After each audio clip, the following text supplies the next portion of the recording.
Lirik. Yang tadi salam. Assalamualaikum warahmatullahi wabarakatuh.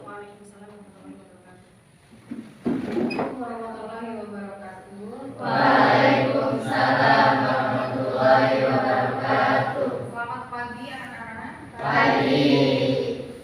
Apa sudah berdoa? Belum. Silakan berdoa terlebih dahulu. Belum belajar, mari kita berdoa. Berdoa dimulai.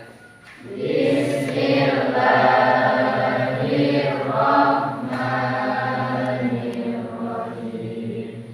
Allahu hadiri, Allahu nadiri, Allahu syahidun alayya, Allahu ma'i, Allahu muhini, wallahu bikulli syai'in muhim. Rabbi zidni ilman nafi'an warzuqni fahman wasi'an birahmatika ya arhamar rahimin. Memimpin tadarusan hari ini silakan dipimpin oleh Abu. Silakan ke depan. Meneruskan surat yang kemarin ya.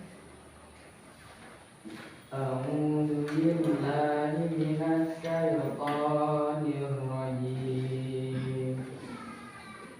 A'udzu billahi minasy syaitonir. Baik anak-anak, apakah kalian sudah siap belajar hari ini? Siap. Baik. Oh, mohon maaf, Agung, sebelum kita mulai ya, Ibu ingat Agung tidak pakai sepatu. Kenapa Agung tidak pakai sepatu? Oh, sakit. Kenapa bisa sakit? Oh, iya. Baik anak-anak, kita doakan ya untuk Agung, mudah-mudahan cepat sembuh. Amin. Karena Ibu akan mengecek kehadiran kalian terlebih dahulu. Yang Ibu sebutkan namanya, tolong acungkan tangannya ya. Arjuna Alvin hadir. Bayu Wirdiansa ya. Dea Ayuriana hadir. Dea Samila. Baik, sebelum kita lanjutkan ke materi hari ini, Ibu ingin mengingatkan kembali untuk pelajaran yang sebelumnya, yaitu mengenai Al-Quran ya, sebagai pedoman hidup. Apa itu pengertian Al-Quran? Siapa yang ingin memberikan pengertiannya? Oh, silakan Dea. Al-Quran adalah kalam Allah yang menjadi mukjizat dan diturunkan kepada Nabi Muhammad SAW, dan membacanya adalah pahala. Iya, dan membacanya adalah pahala atau ibadah bagi pembaca Al-Quran. Kemudian apa pengertian hadis? Siapa? Siapa lagi? Ayo. Oh, silakan Bayu ya. Bayu dulu. Fungsi hadis terhadap Al-Quran adalah memuatkan dan menegaskan hukum yang terdapat dalam Al-Quran, menguraikan atau menjelaskan dan merinci ayat-ayat yang masih global, menetapkan dan mengadakan hukum yang tidak disebutkan dalam Al-Quran, dan membatasi keumuman ayat Al-Quran. Iya. Jadi hadis itu adalah sebagai penguat dari Al-Quran. Nah, anak-anak, ternyata setelah kita kemarin belajar mengenai Al-Quran dan pengertian Al-Quran, membaca Al-Quran itu juga harus menggunakan tajwid agar baik dan benar ya cara membacanya. Nah, khususnya pada pelajaran kita hari ini akan membahas mengenai mad tabi'i atau tajwid tentang mad tabi'i. Baik anak-anak, apakah di antara kalian ada yang tahu siapa juara 1 MTQ internasional dari Indonesia? Tidak, Bu. Oke, baik ya. Jadi juara 1 internasional dari Indonesia itu yang Fatwa Hadis Maulana. Beliau berasal dari DKI Jakarta dan berhasil mengukir prestasi pada ajang Musabaqah Tilawatil Quran atau MTQ ke-26 tingkat internasional. Di mana? Di Dubai atau Uni Emirat Arab. Nah, itu jadi yang juara 1 MTQ internasional dari Indonesia itu berasal dari DKI Jakarta, yaitu Fatwa Hadi Maulana. Nah, kemudian mengapa mempelajari tajwid itu khususnya di mad ini sangat penting? Baik, siapa yang mau menjawab? Oke, Agar kita membaca Al-Quran yang baik dan benar. Iya, karena tadi itu kan sudah menjelaskan ya. Jadi mempelajari tajwid khususnya mad itu adalah untuk supaya membaca Al-Quran kita itu menjadi baik dan benar. Kita mempelajari hukum bacaan mad ini. Nah, itu akan memberitahukan mengenai tujuan pembelajaran hari ini, yaitu memahami dan menganalisis hukum bacaan mad ini agar terbiasa membaca Al-Quran dengan baik dan benar. Kemudian ada pun indikator yang harus kalian capai. Yang pertama adalah menyebutkan pengertian mad ini, kemudian menjelaskan ketentuan hukum bacaan mad ini, mendeskripsikan cara membunyikan hukum bacaan mad ini, menentukan contoh bacaan mad ini, mengidentifikasi hukum bacaan mad ini, mendemonstrasikan cara membaca hukum mad ini, dan yang terakhir adalah menyimpulkan cara membaca mad ini. Untuk meningkatkan konsentrasi belajar kita hari ini, maka ibu akan memberikan sedikit permainan, yaitu apabila ibu mengangkat tangan kanan ke arah kanan, maka kalian harus bertepuk tangan 1 kali seperti ini.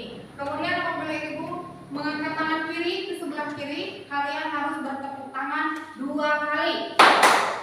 Kemudian apabila tangan ibu, tangan kanan atau tangan kiri mengangkat ke tengah, di tengah ya diangkatnya, maka kalian harus bertepuk tangan 3 kali. Gitu ya. Jadi 1 kali, 2 kali, 3 kali. Kita coba dulu ya. Oke, baik.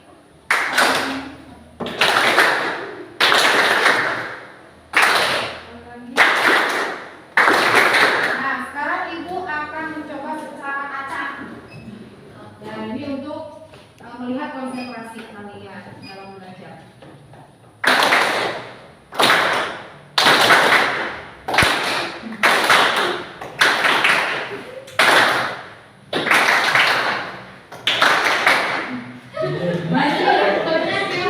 Konsentrasi ya.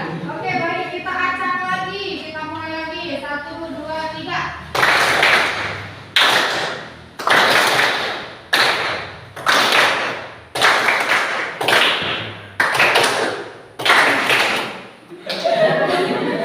Kalian lihat tayangan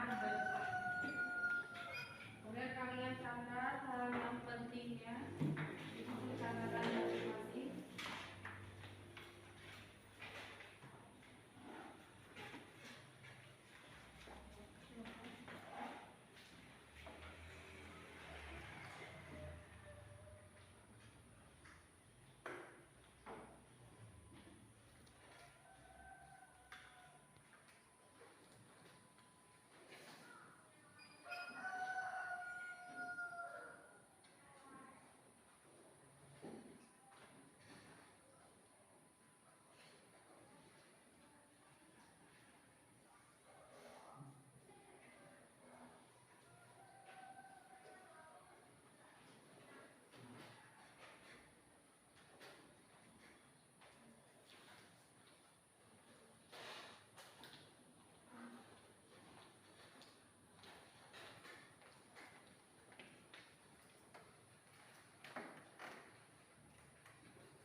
Nah, baik anak-anak, bagaimana setelah kalian melihat tayangan tadi? Apakah ada yang mau bertanya?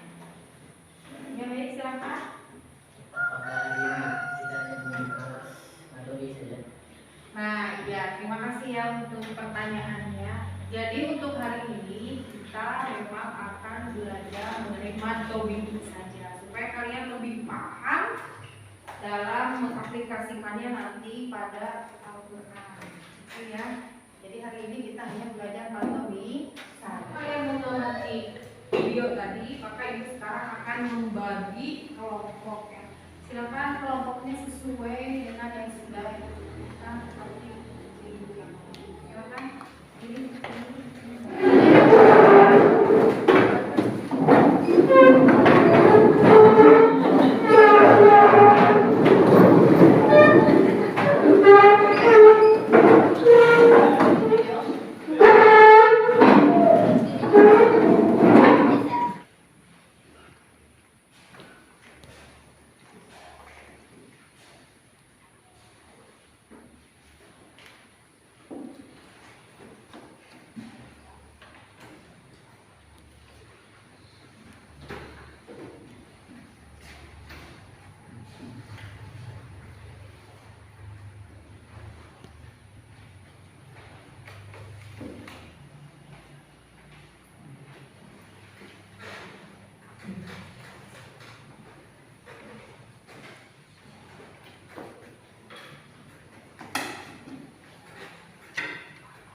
Baik, setelah kalian berdiskusi dari masing-masing kelompok, maka ibu minta kalian untuk mempresentasikan hasil diskusi kalian hari ini. Untuk yang pertama, silakan kelompok 1 ke depan untuk mempresentasikan hasil diskusinya. Mungkin sebelah sini. Assalamualaikum warahmatullahi wabarakatuh. Waalaikumsalam warahmatullahi wabarakatuh. Saya perwakilan dari kelompok 1 yang akan mempresentasikan dengan tugas kelompok yang sudah tadi dikerjakan. Pengertian matobik secara bahasa adalah tambah. Menurut ulama, ahli tajwid adalah memanjangkan suara huruf yang wajib dipanjangkan ada 3, yaitu alif, waw, dan ya. Adapun contohnya itu fiha dan qom.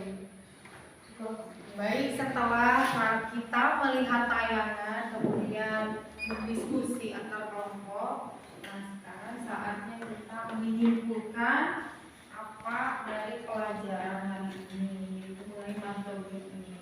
Nah, mantobik ini secara bahasa itu artinya adalah tambah. Kemudian secara istilah Menyatakan suara huruf yang wajib dipanjangkan. Kemudian ada berapa huruf mantobik ini? 3. Yang pertama Alif. Yang kedua Waw. Yang ketiga Ya. Dari ketiga ini masing-masing ada contohnya. Silakan berikan contoh dari alif dulu.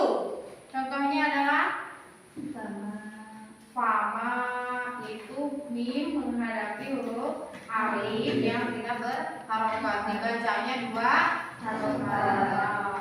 Fama. Kemudian contoh yang kedua yaitu waw. Lu. Nah, lam di sini atau huruf hijaiyah bertemu dengan waw sukun. Setelah harokat apa di sana? Doma. Nah, dibacanya 2 harokat. Itu dinamakan dengan mantobik. Kemudian contoh ketiga yaitu ya. Ya, contohnya bagaimana ya? Alladzina, di panjangnya itu 2 harokat, yaitu kasroh bertemu dengan ya sukun. Dinamakan dengan mantobik. Inilah kesimpulan dari pelajaran mantobik hari ini. Baik, ada yang mau bertanya? Ayo silakan. Bagaimana cara mengetahui panjangnya durasi mad? Oh, durasi membaca mad ya. Jadi seperti ini contoh misalkan mim bertemu dengan alif tanpa harokat ya, dibacanya ma. Nah, seperti apa durasinya? Kita bisa menyebutkan 2 harokat seperti ini ya, pakai jari. atau gini, nah seperti itu. Kalian ngerti? Ibu memantau kalian ketika belajar tadi ya, maka ibu melihat kalian itu ternyata belajar dengan sungguh-sungguh dan dalam kelompok pun kalian aktif dan bekerja sama atau bergotong royong di dalam kelompok. Nah, ibu ucapkan terima kasih. Mudah-mudahan pelajaran hari ini bermanfaat untuk kalian. Amin. Pertemuan berikutnya kita akan membahas mengenai mad wajib mutasil dan mad jaiz munfasil. Itu ya untuk pertemuan kita berikutnya. Untuk pembelajaran hari ini kita akhiri saja dengan membaca doa bersama-sama. Berdoa mulai. Alhamdulillahirabbil alamin. Subhanakallahumma wa bihamdika asyhadu an la ilaha illa anta astaghfiruka wa atubu ilaik. Rabbana atina fid dunya hasanatan wa fil akhirati hasanatan wa qina adzaban